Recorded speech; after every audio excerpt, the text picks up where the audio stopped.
It is midnight on a completely deserted pitch-black stretch of US 45, and there is a lone man walking down the shoulder, just screaming at the absolute top of his lungs. Oh, jeez. I mean, that is the exact setup for a horror movie right there. Right, so a deputy, responding to a disturbance call, pulls his cruiser over to the side of the highway, probably bracing for, a severe crisis. But as the window rolls down, the deputy realizes the guy isn't in danger, and he isn't threatening anyone at all. Which is such a wild twist. He is just furiously, passionately shouting into the empty void about how much he loves his mom. Welcome to the deep dive. I mean, it really is the ultimate bait and switch. You hear screaming man on a dark highway, and your brain immediately scripts this whole true crime thriller. Oh, for sure. But the reality is just a guy with a hoodie tied around his waist, aggressively declaring his maternal appreciation to the universe. I honestly love that for him. And it sets the perfect tone for what we are doing today. Because normally, you and I sit here and dissect dense academic research or some massive global news trend. Yeah, the heavy stuff. Exactly. But today, we're leaning over the backyard fence with a hot cup of coffee to read through the weekly dispatch logs from the Antigua Police Department and the Langlade County Sheriff's Office, specifically spanning early June of 2026. Such a great time of year for dispatch logs, honestly. Yeah, you betcha. The mission here is simple. We are extracting the spicy, the weird, and the wildly entertaining dirty tea of small-town life. We're keeping it very neighborly, so we'll mention familiar roads and landmarks so you can picture it, but we're strictly protecting the identities of the innocent and the guilty. No names, no exact house numbers. Which, as an analyst, is an incredible sociological exercise. Because when you strip away the high-stakes crime of a major metropolis, what you are left with is the raw, unfiltered mechanism of human nature. Yes. These logs aren't just funny anecdotes, They are a real-time monitor of a community's psychological baseline. Okay, let's unpack this, because if we look at that psychological baseline during the midnight shift, it is completely out of whack. I mean, when the sun goes down, our paranoia goes way up. It really does. Everything looks sinister in the dark. Like the suspicious activity call that came in just before midnight. So a vigilant citizen reports a shadowy figure sitting inside a parked car. Maybe they are casing the joint, maybe they're passed out. And you have to investigate that, right? Right. So the officer rolls up to investigate, but the person is completely fine. They're just intensely, furiously doing lottery scratch-offs in the dark. What's fascinating here is the sheer contrast between the perceived danger that prompts a 911 call and the absurd, harmless reality of small-town midnight activities. It actually highlights a massive glitch in our threat detection software. Oh, how so? Well, human evolutionary psychology is hardwired for pattern recognition. A car parked in a driveway is a familiar, safe pattern, but a car idling in the dark with an obscured silhouette moving around inside breaks that visual and auditory pattern. It instantly triggers the amygdala. It makes total sense because doing scratch-offs in your car at midnight is exactly like eating shredded cheese directly from the fridge at 3 a.m. Oh my gosh, yes. It is completely 100% harmless. But to an outside observer who catches you in the act, you look highly suspicious and slightly unhinged. Precisely. The caller isn't reacting to a crime, they're reacting to an anomaly. And, the same principle applies to another midnight log on Field Street. An officer finds a tractor left randomly running with its lights blaring in an empty lot near midnight. Just a tractor. No one around, just a glowing, humming tractor left alone in the dark. Like it was abducted by aliens who suddenly got bored and just left the keys in the ignition. Exactly. And in a densely populated city, an abandoned running vehicle is almost certainly a stolen car or the scene of a crime. But in Langlade County, it's a tractor. The context of the threat completely changes. It's an anomaly, sure, but it's an agricultural anomaly. Yeah, no, that midnight paranoia completely evaporates when the sun comes up, though. But daylight brings its own problem, which is visibility. Oh, people can see too much. Suddenly, you can see exactly where your neighbor put their fence, or where their tires touched your grass. If midnight is for harmless scratch-offs, broad daylight is for hyper-vigilant neighborhood warfare. Daylight is absolutely when the friction of suburban and rural living becomes visible. People are awake, they're looking out their windows, and they are patrolling their borders. Border Patrol is exactly right. Let's talk about the absolute masterclass in pettiness happening over on our drive. There is an ongoing neighbor dispute that has escalated so far. There is an actual restraining order in place. Which is already intense for a residential street. Very. But one neighbor found a loophole.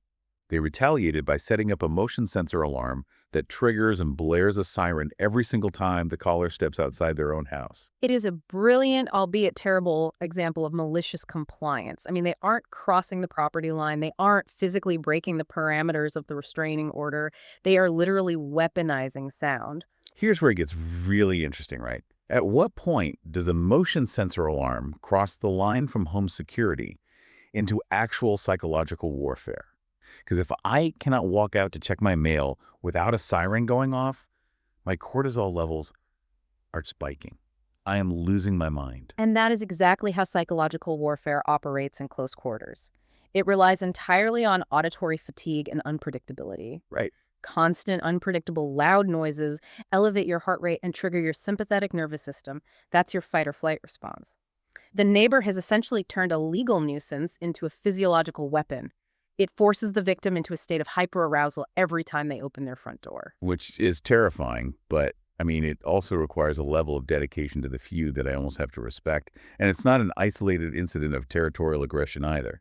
On First Ave, a furious resident called the cops because their neighbor kept driving an ATV onto their lawn. Doing donuts? No, not doing donuts and tearing up the yard for hours, just driving onto the very edge of the grass to do a three-point turn. If we connect this to the bigger picture, property disputes in small towns operate exactly like Cold Wars, and the property line is the demilitarized zone.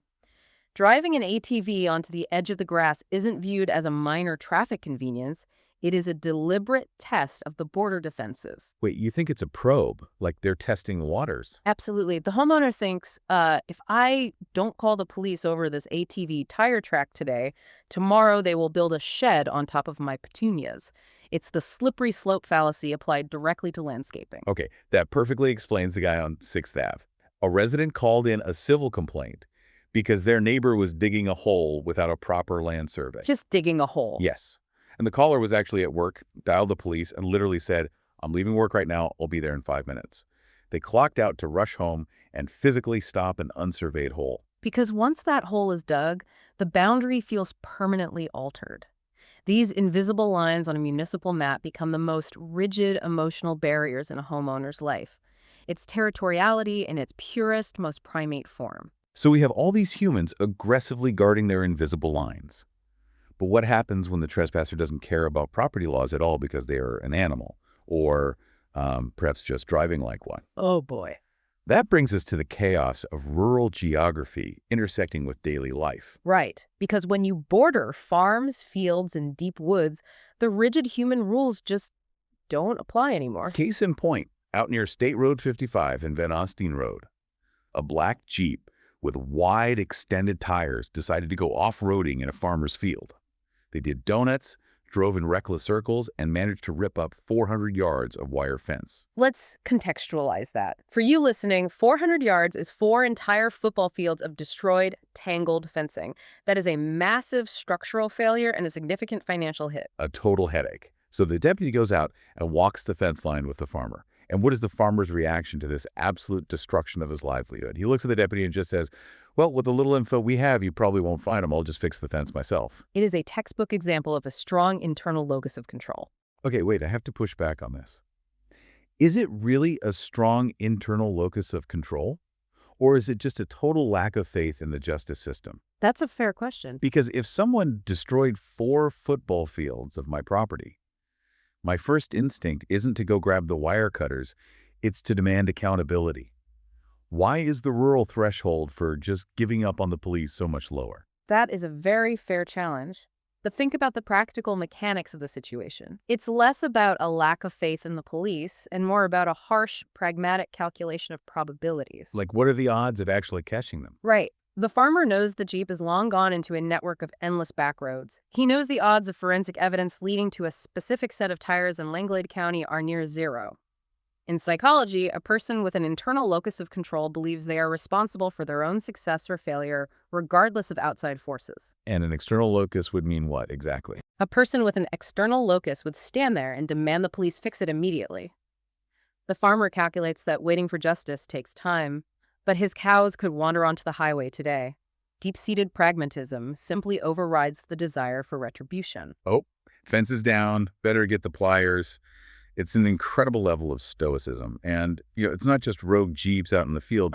The animal kingdom itself causes plenty of false alarms in town. Oh, the animal calls are the best. We had a highly tense 911 call on Jerome Street about a dog trapped in a Dodge. The caller stated the dog was panting and in serious distress. So the officer rushes over with lights on, tracks down the owner, and everything is 10-2. Police code for everything is fine. Exactly. Everything is totally fine. The dog was just chilling. But notice the mechanism of community care there. Even if the caller misread the physiological signs of the dog, their threshold to intervene is low. They are actively monitoring the environment for vulnerable creatures, which is nice. Oh, the dogs absolutely run this town. Later in the week, an officer was dispatched to wrangle a loose, feral-looking dog. The officer arrives on the scene, probably getting the catch pole ready for a chase, and the dog just looks at him, turns around, and promptly trots right back into its own yard.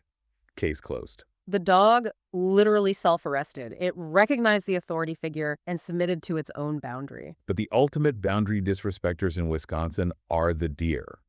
Out on County Road A and Rocky Road, a driver actually hits a deer.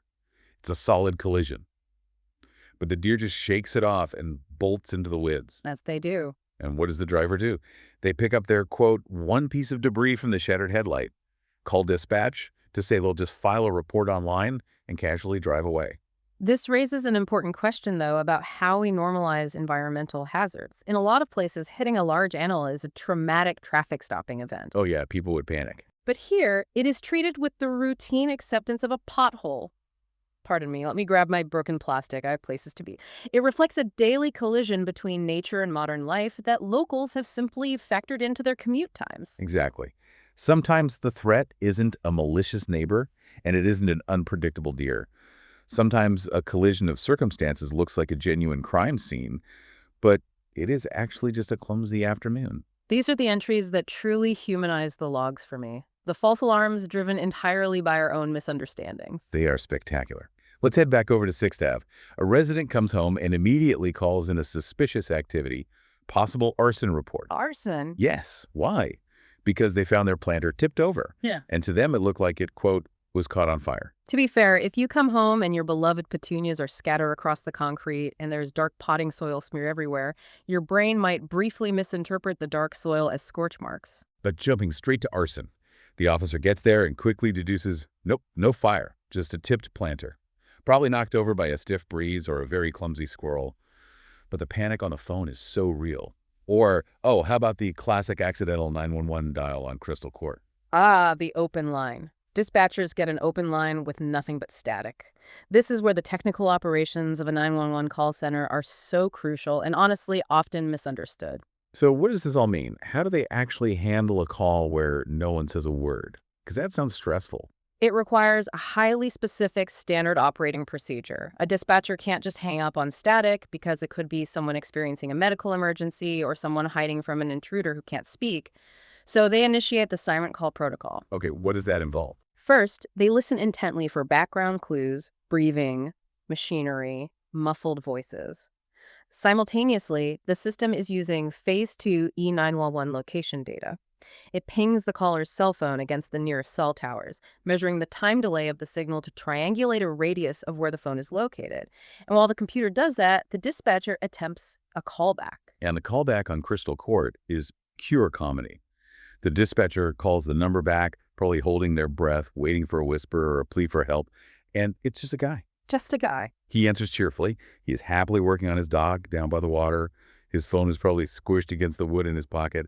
He's just like, oh, sorry about that, just fixing the dog. It completely reframes a narrative of law enforcement. Behind every tense, high-tech triangulation is often just a guy with a hammer who forgot to lock his phone screen. Yeah, no, it's hilarious. It highlights how these dispatchers act as the invisible anchors of the community.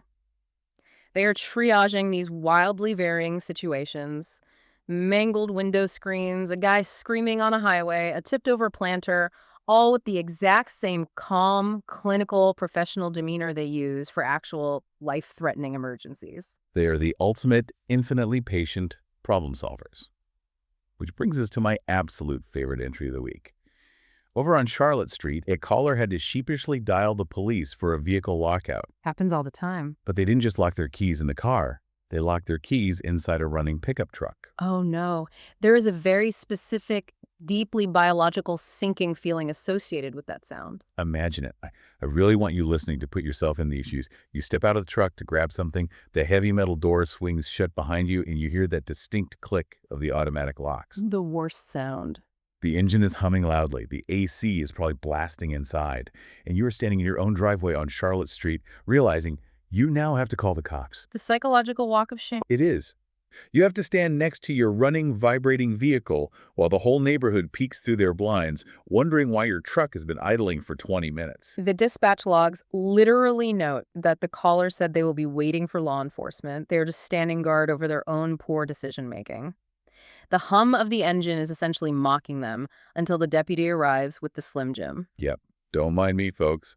Just giving the engine a good long idle for the environment. It's a comedy of errors, but it is just so deeply human. You cannot help but laugh and sympathize at the exact same time because every single one of us has been one distracted second away from doing the exact same thing. And that is the true value of reading these logs. When we bypass the sensationalism of the evening news, we are left with the mundane, the awkward, and the slightly absurd realities of coexisting. We're all just trying to maintain our property lines, keep the deer off our bumpers, and remember our keys. It is the human condition wrapped in a Langlade County police blotter.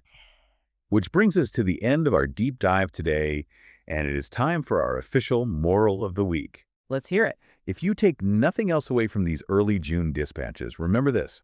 If you are going to scream at the top of your lungs on the shoulder of US 45 in the pitch black, make sure it is about how much you love your sweet mother.